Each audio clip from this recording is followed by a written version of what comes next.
Mutual fund is a professionally managed investment fund that pulls money from many investors to purchase securities. Ito daw po yung mga benefits niya. Meron po siyang safety, affordability, diversification, hindi lagi isang kumpanya yung pinaglalagyan ng ating investment.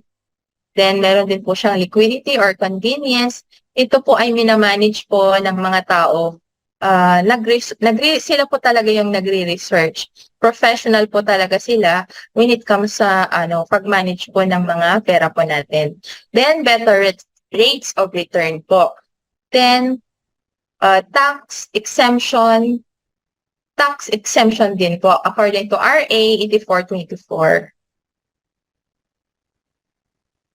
There are two ways of investing in the Philippine stock market daw po. One is direct stock market.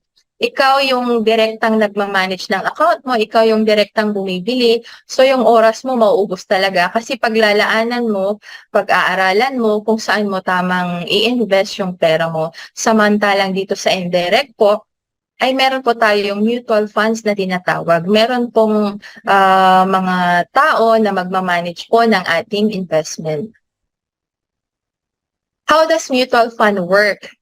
Ito nga po, tayo po ito, lahat po ng pera natin iniipon, nilalagay po sa mutual fund companies. Then si mutual fund companies, meron po siyang hire ng mga tao, mga fund manager. Sila po yung mga bihasa na mag-manage po ng ating pera po.